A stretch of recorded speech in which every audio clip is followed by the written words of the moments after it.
Man, it just felt right walking up to that music. That's all I'm saying. A little swag coming up with that.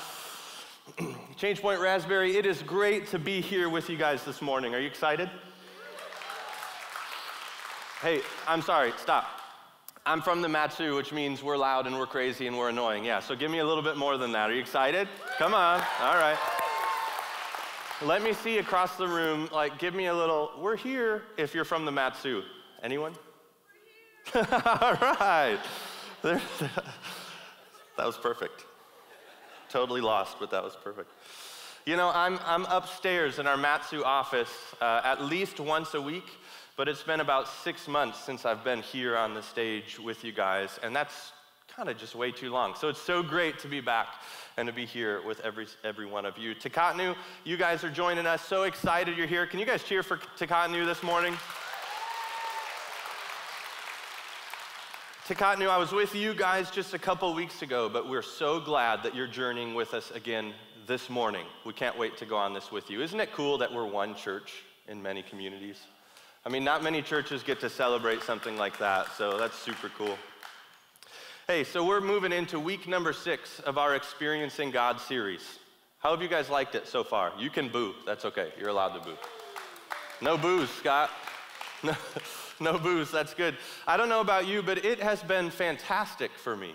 I have thoroughly enjoyed digging deeper into how we can experience God in the day-to-day of our lives.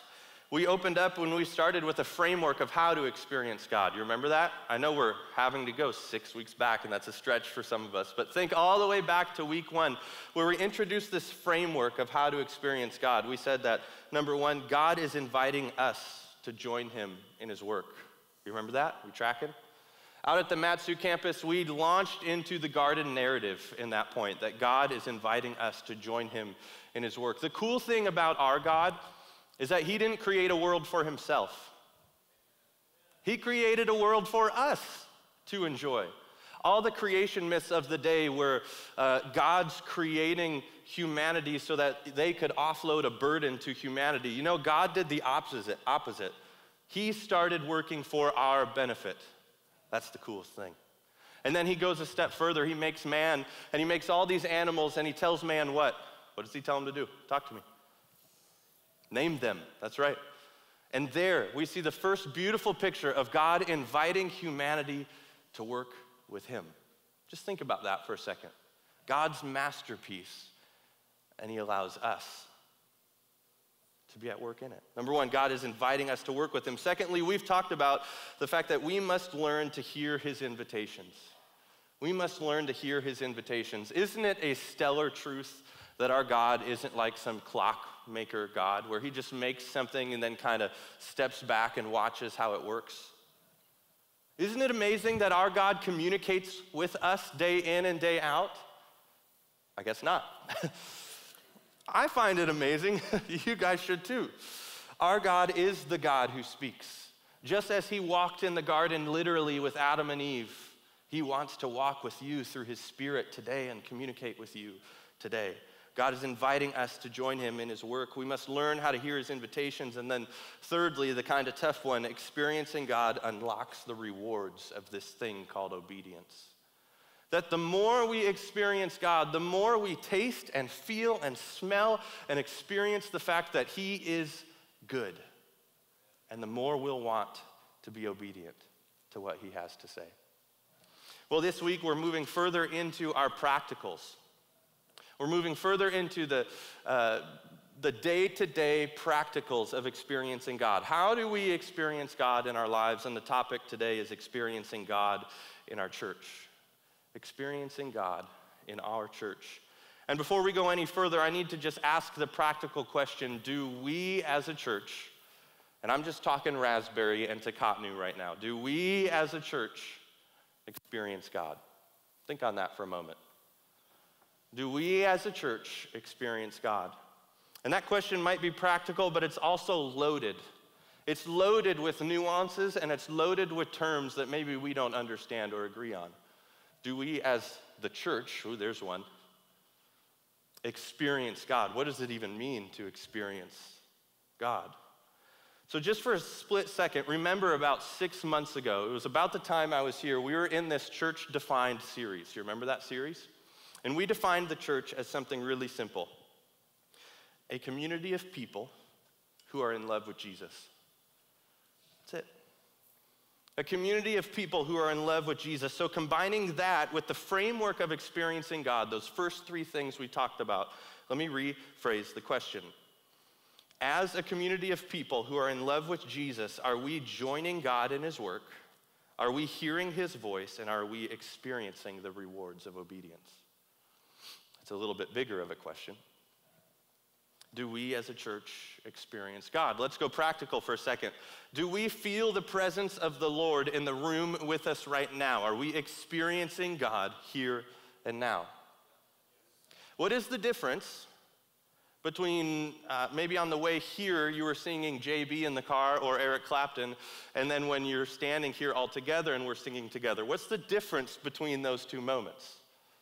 Are we experiencing God when we're singing JB in the car? Are we experiencing God when we're in this room worshiping together? Because of Jesus and this community, remember the emphasis on community, is your marriage healing? Because of Jesus and this community, are your kids journeying towards Jesus? Because of Jesus and this community, are your relationships improving? How about this one? Is the community of Anchorage experiencing God because this community is experiencing God? Is the community of Anchorage changing because we are experiencing God on such a deep level? Do we see lives changing, people serving, extreme generosity, and bearing with one another's burdens? Do we as a church experience God? In order to help answer that question for our church context, I just want to go to a place in Scripture where we see a church very, very clearly experiencing God. And I want to just lay out the context really quickly. We're going to journey into Acts chapter 2, so you can get ahead of me and start flipping there. Acts chapter 2.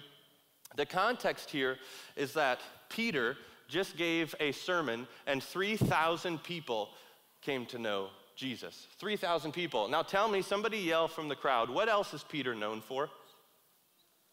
Somebody? Betrayal? Yeah, tell me more. Betrayal what? He denied Jesus 3 times, right? To a 12-year-old girl. So let's state that again. The same Peter who denied Jesus to a 12-year-old girl just finished giving a message about Jesus to thousands.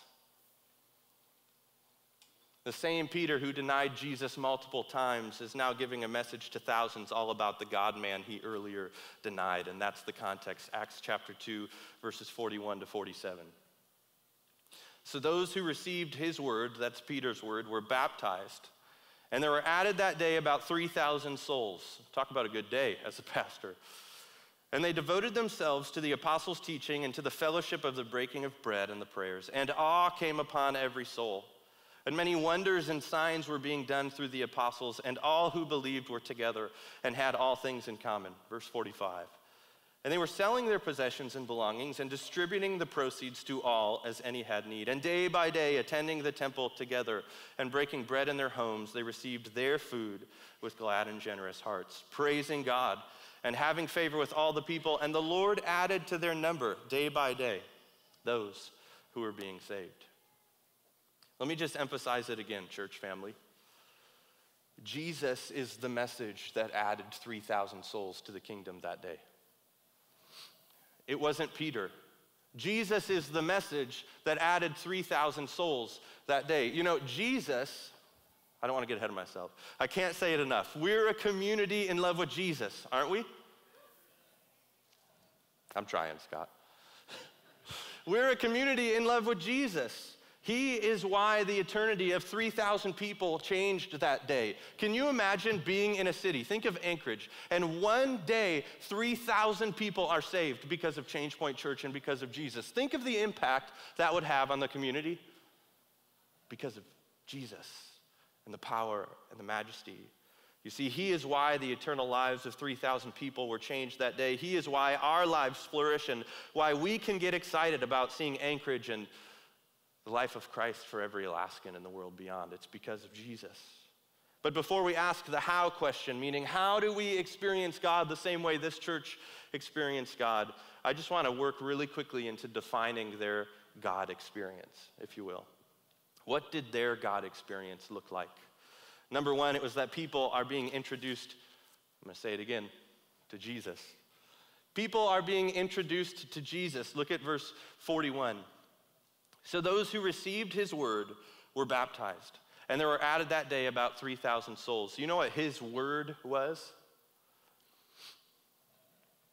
It was a long, long sermon all about the perfect life, all about the perfect death, and all about the perfect resurrection of Jesus. Because of Jesus, 3,000 people came to know him. The message by Peter was Jesus. People were baptized because of Jesus. 3,000 people entered the kingdom that day because of Jesus. Are you tired of Jesus yet? Well, that was great. It's great that these people experienced Peter, right? Peter was a well-known disciple, apostle of Jesus. It's really cool that they experienced him, but how much cooler is it that they experienced Jesus? It's really cool that we have a room full of people right now, and people are experiencing great leaders like Pastor Scott and Pastor Rick and everybody else. You guys should be so thankful for your team here. It's so cool that we have a great vision, a great mission. But how much cooler is it if people experience Jesus? We don't want them to just experience our vision and our mission. We want them to taste and to feel and to see the life flourishing that only comes with Jesus. So their definition of experiencing God as a church started with an emphasis of Jesus, and it continued, secondly, with a deep devotion to learn. A deep devotion to learn. Look at verse 42. And they devoted themselves to the apostles' teaching and the fellowship of breaking of bread and the prayers. You see, it wasn't a one-moment altar call experience where people experience Jesus and then they go back to their lives as normal. That's not what we saw in this moment. People tasted the goodness of Jesus and their lives in and out, through and through. What they thought about, what they did, what they acted on, everything about them changed. It's not a matter of, I love Jesus, but I don't like reading, so I'm not going to get into the Word. It's not a matter of whatever else you want to fill in the blank with. It's a matter of Jesus transformed my life, and I'm going to devote myself to what these people say about him. Church family, the taste of Jesus is too sweet. It's too rich to ever want to go back to anything else, isn't it? It's too sweet, it's too rich to say, I'm going to give up Jesus for hunting, or I'm going to give up Jesus for flying airplanes, or I'm going to give up Jesus for whatever fill in the blank is. Jesus is the priority of our day-to-day lives. This church in their God experience had an appetite for learning that couldn't be quenched. Are you hungry for learning or not? So their experience as a church first looked like people coming to know Jesus. Then it became a deep devotion to learning. And lastly, we see that their experience looked like lives filled with wonder. Lives filled with wonder. Look at verse 43. This is powerful. And awe came upon every soul. And many wonders and signs were being done through the apostles. Are you amazed with Jesus this morning? Or are you kind of in a routine? Are you amazed at what Jesus is doing in your church? Or are you stuck on the fact that, man, we're really needing a warehouse tenant? Man, we're really needing fill in the blank. Jesus, I just wish you'd move already. And we're not seeing the ways he is. Church family, this passage tells us that every person was living with daily reverential awe, wondering what amazing thing they'd get to see from God next. Could you imagine waking up in the morning and saying, God, I just can't wait to see what you're going to do? I don't know about you, but it's very, very, very rare that I wake up with that type of attitude. Are you in awe or wonder, or do you know what to expect from God? Do you know what your day-to-day looks like and you're kind of in a routine? So in Acts 2, we see a church that's introducing people to Jesus, devoted to deep levels of learning and living daily lives filled with awe and wonder of what God is going to do next. But there's one more giant big question. How? How is the question. Statistics show us that as of 2020, only 47% of adult Americans, quote unquote, belong to a church or synagogue. 47%. That same stat in 1999 was 70%. Compare 70% to 49%, 47%. In 2019, 4,500 Protestant churches closed their doors across America. 4,500. In 1999, regular church attendance was 45%, but now as of 2020, it's 29%. As of 2021, the average of where churches find themselves now as compared to pre-COVID is at 36%. That one was a little confusing, so let me say it again. As of 2021, the average of where churches find themselves now as compared to pre-COVID is at 36% of where they were. That doesn't sound like Acts 2, does it? That doesn't sound like living with reverential awe, living with wonder, expectation of what God is going to do. So how did the Acts 2 church avoid these stats, and how do we escape the ever-looming new normal of church decline? Well, let's keep reading to see. Look at Acts chapter 2, verse 44. Acts 2, verse 44. And all who believed were together and had all things in common. And all who believed were together and had all things in common. Now that may seem like a short verse without much implication, but church family, it is profound. It is profound. All are together and have everything in common. Has there ever been a time where you've been in a crowd with at least 3,000 people and everybody's agreeing on the same thing? Especially not now, right? During COVID and political tensions, that is not the season. They were together and had everything in common. Can anyone tell me what Jesus prayed for in the book of John, chapter 17? What did Jesus pray for? Unity. You nailed it. Go to John 17. Look at verses 20 to 23. John 17, 20 to 23. This is Jesus talking. He says this, I do not ask for these only, but also for those who will believe in me through their word, that they may all be one. Just as you, Father, are in me and I in you, that they also may be in us, so that the world may believe that you have sent me. Do you see the connection there in verse 21? If we're united, the world will see it and they will believe that Jesus is who he says he is. But if we're full of division and lack of unity, well, we're at 36% compared to where we were pre-COVID. Continuing on, verse 22, the glory that you have given me, I have given them, that they may be one, even as we are one. I and them, and you and me, that they may become perfectly one, so that the world may know that you sent me and have loved them, even as you have loved me. So you see, this isn't just a simple unity where, you and me are friends because we both like guns or we both like hunting. That's not how this works. This is a fierce divine unity. God or Jesus is praying that we would be as united as the Father, the Son, and the Holy Spirit. That's not just shared hobbies. That's not just shared interests. That's a ferocity to live life united together.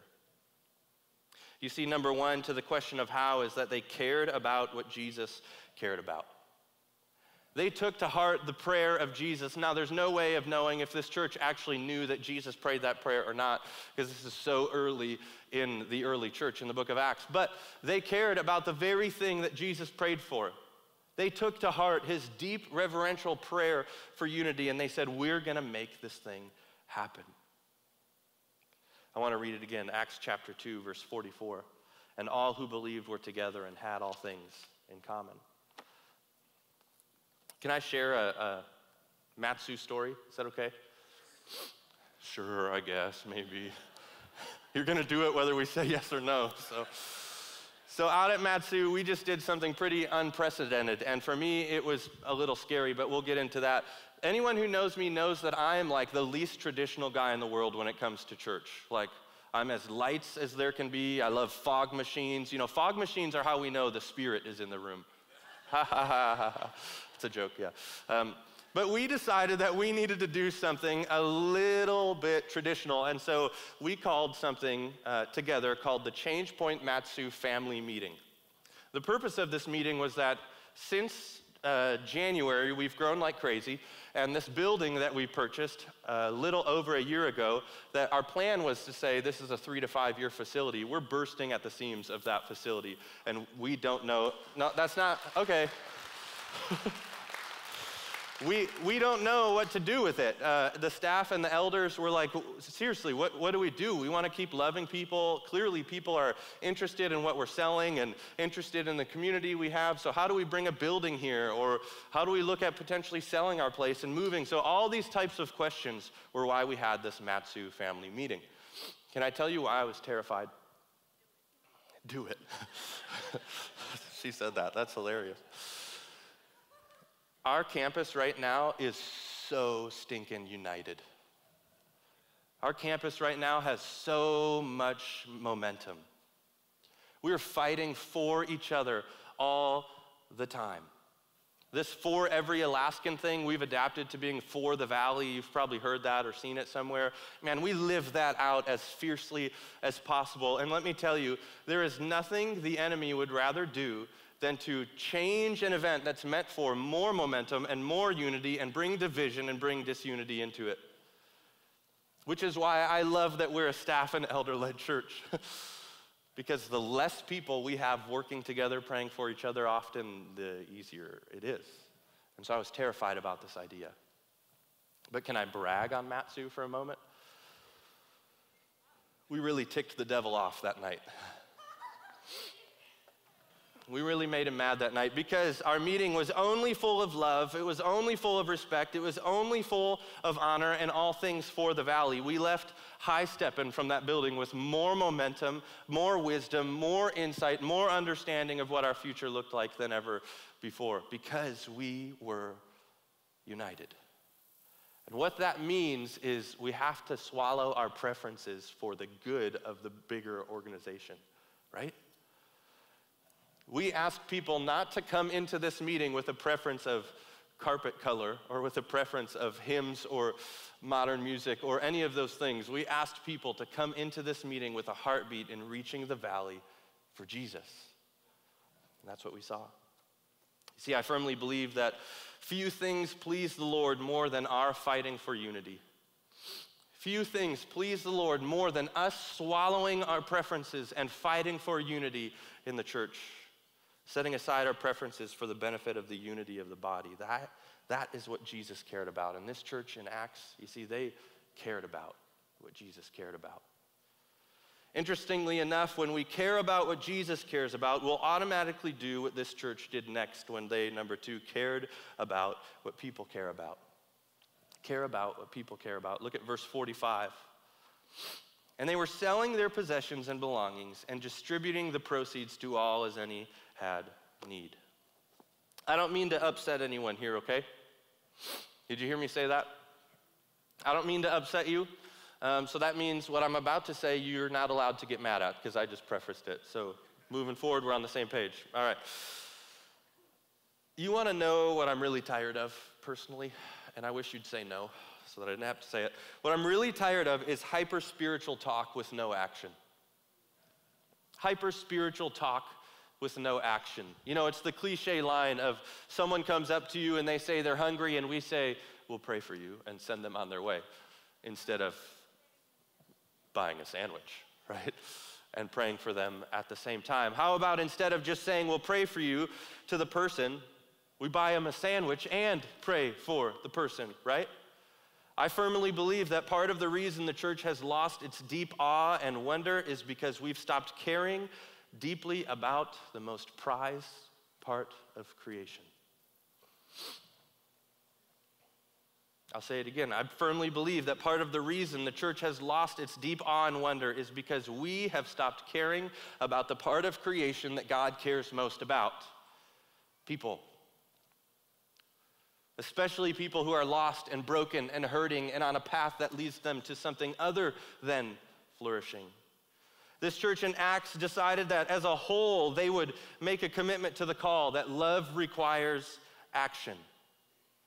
As a church, as a community, as a whole, it says they were selling their possessions, not just one family. They gathered together as a church and said, how are we going to impact this community? We're excited about 3,000, but we want more. We're excited about 3,000, but we want more. This is how we're going to do it. Love requires action. You see, not everyone in this church could do the same thing. I'm sure I have no idea what the context was here. I'm sure some people sold 4 cows. Some people could only sell 3 goats. Maybe some people could give away some skeins of yarn. I don't know what it looked like, but all of them did something. And it's the same thing for us. Not all of us can do the same thing, right? Some of us legitimately are paycheck to paycheck, and we just can't do that right now. But let me tell you, you have time. You have time. You have a heart to listen and a heart to care, a heart to love on and spend time with. We can all give something. Look at 1 John chapter 3, verse 17. 1 John chapter 3, verse 17. But if anyone has the world's goods and sees his brother in need, yet closes his heart against him, how does God's love abide in him? That's kind of a painful question, isn't it? AKA, if you have a car, if you have food, if you have clothes, if you have water, if you have heat, and you see someone without those things and refuse to step in, how can you claim to know the heart of Jesus? Can I brag on MatSu again? Is that okay? So you see the answers are kind of slowly stopping? No, stop. Over the summer, we did a ATV trip to Eska Falls. That's just north of Jonesville Mine in Sutton. And we had 54 of our church family members jump on machines and head out to Eska Falls. It was a multi-hour trip. There were 21 different machines. It was super cool. It was exciting. We were the church. We made everyone get off the trail as we came through with our 21 machines, right? Get out of the way. One guy at our church kind of had the heart and the wisdom to say that this is a limiting event. What that means is you can only come on this event if you have a toy. You can only come on this event if you have a machine. And obviously people with side-by-sides, if they only had one, they were inviting other people in, but it was still limiting. So this guy at our church decided he was going to go and rent 4 extra four-wheelers, which was pushing $1,500 for a whole day, just so that other people could be a part. Church family, that's experiencing God in the church. Doing what we can to invite other people in. To share more, my wife had to short notice fly to Michigan. She landed in Detroit at 6 a.m. this morning. We have 2 kids at home, and I'm scheduled to preach at Raspberry. I'm like, Cricket, can't you just go the next day? Like, this is gonna be an insane night. She landed in Michigan this morning. Yesterday, we opened up our door to find an envelope stuffed full of cash to pay for her airfare and a rental car. Now on a mama who's leaving her kids for the first time, going to a dad who's struggling with a big medical issue, man, that's experiencing God in the church.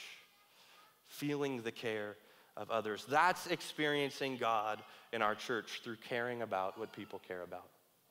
Lastly, the church in Acts, thirdly, cared about these things together. They cared about these things together. Look at verse 46. Look at verse 46. And day by day, attending the temple together and breaking bread in their homes, they received their food with glad and generous hearts. Everything about the section of scripture we looked at this morning is all about community and relationship, everything. First, they met Jesus together, 3,000 people meeting Jesus at the same time. Man, that's a cool way to start your experience as a church, isn't it? First, they met Jesus together. Then they took a deep dive into learning together. They said, hey, let's all of us huddle up into life groups and start studying this deeply. Then they cultivated lives of reverential awe together. It's not just, hey, I'm living my life wondering what God is going to do next, excited about what God is going to do next. It's me talking to Gene. It's me talking to Scott. It's me talking to everybody in this room. Hey, what do you guys think God is going to do? And building that up together. Then they made a communal commitment to care about the practical needs of others together. And now we see the actual critical nature that the community was to their God experience. It says, quote unquote, they attended the temple together. Attending the temple together. Let me ask you a really, really, really practical question. It's Sunday morning, your alarm goes off. Maybe you're not a morning person, but you've got church coming up. Your alarm goes off. What are you thinking about? What are you thinking about? For me, I was not happy when my alarm went off at 6 this morning. That's just me, not happy. Are you thinking about man, I can't wait to see the Knights this morning? Or I can't wait to see Michelle Bacher. She's always laughing and full of smiles. I just can't wait to see her this morning. Or is it something like, here comes the screaming kids in order for us to pretend like we're perfect when we show up at church, right? I've got 2 young kids at home, I understand. And I'm a pastor, so I understand. You see, the togethering of this gathering has the potential to be the most life-giving and encouraging moments of the week if we allow vulnerability, trust, and openness. The togethering of this gathering has the potential to be the most life-giving and encouraging moments of the week if we allow vulnerability, trust, and openness. You see, Scott hit the nail right on the head when he said, just think about practically what it would be like for churches to not have this experience. Do you understand how much we take for granted that, I don't know how many people are in this room, there's multiple hundred people in this room and we're celebrating Jesus together, and there are people in this world that have never had that experience in their lives. There are people in this world who maybe have very, very, very few circumstances of meeting another Christian, and so they're relying on themselves and relying solely on Jesus, like that's a bad thing, relying solely on Jesus for their encouragement. They don't have a friend. They don't have a community. They don't have a life group to circle around them. You see, I can't imagine that this church in Acts gathered, pouring their hearts out in worship before God, singing songs for his glory, all begging him to work in their lives, to bring your kid back on the path, or somebody has a medical issue and you're weeping and you're begging, and then all the while not knowing the story of the family sitting next to you in the row of chairs. I can't imagine that that was the narrative of this church in Acts. It continues and it says that they broke bread in their homes.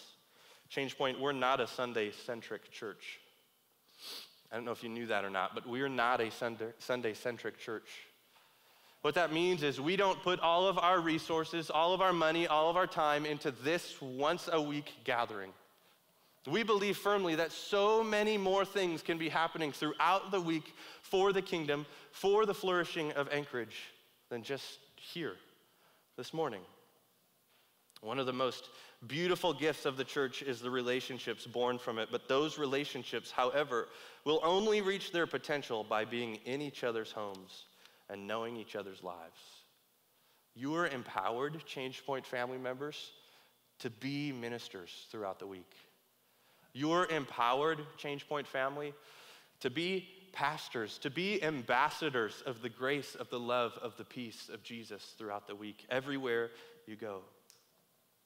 So this church in Acts experienced God by caring about what Jesus cared about, caring about what other people care about, and caring about these things together. What happened next is the big question. Check out the beautiful result in Acts chapter 2, verse 47. This is the result of everything they did, praising God, having favor with all the people, and the Lord added to their number day by day those who were being saved. Their hope, their mission of 3,000 was great. That was a heck of a one-day experience, but let's keep moving for the flourishing of our community. Man, they saw it happen. One church, here's the result. One church becomes just like Jesus, an attractive vessel focused purely on connecting people to the path of ultimate human flourishing. In other words, the way of Jesus. When we commit to caring about what Jesus cared about, when we commit to caring about what people care about, meaning let's go buy them a sandwich, when we commit to caring about those things together as a church and we're united and we fight for these things, we will become an attractive vessel focused purely on connecting people to the path of ultimate human flourishing, the way of Jesus. And I don't know about you, but I desperately want that to be Change Point. Don't you? Don't you want to be a church that's known in the community, maybe just simply because we love people and we're fighting tooth and nail to get them on the path of human flourishing. That we care about what Jesus cares about, and we're loud about that. We don't hide Jesus in any sense. But man, we fiercely also care about the practical needs of people. We don't overlook those to sell Jesus. We meet those practical needs and then have a conversation about Jesus, and we are fiercely united. We're loyal to our church family. We're committed to one another just like we're committed to Jesus. And let me wind this down with some super practical pastor's challenges for you this morning. Takatnu, thank you so much for journeying with us this morning. I'm going to hand it off to Lee, and he's going to take it from here. Pastor's challenge this morning. Number one, make Jesus the subject. Make Jesus the subject. I want you to, if you're taking notes, I want you to write down one phrase. Every moment has sacred potential. Every moment has sacred potential. Every single moment in our lives, whether it's at work, whether it's hitting the snooze button on the alarm for the 12th time at 6 a.m., every single moment in our lives has sacred potential and is a moment where God desperately wants us to experience him. Make Jesus the subject.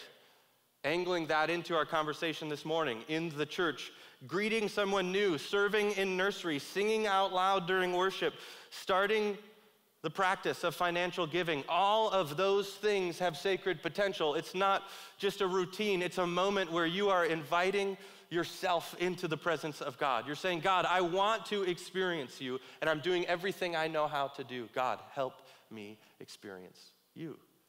We don't take those things lightly here. Number one, make Jesus the subject. Secondly, allow your deep care for him to cultivate a deep care for others.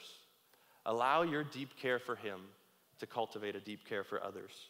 If Jesus has changed your life, if you owe everything to Jesus, if you think back on your life pre-Jesus and now post-Jesus, that's not present tense, but with Jesus, what emotions come to your mind? Don't you want people to experience that same life transformation? Don't you want people to experience the peace, the unconditional love, the mercy, the forgiveness that you've experienced? Allow your deep care, your deep love, your deep appreciation for Jesus to cultivate a deep care for others. You know, we say it over and over again at our campus that everyone needs to know someone's in their corner. And let's just acknowledge life is hard sometimes. For me, that's the beauty of the church, is it's encouraging.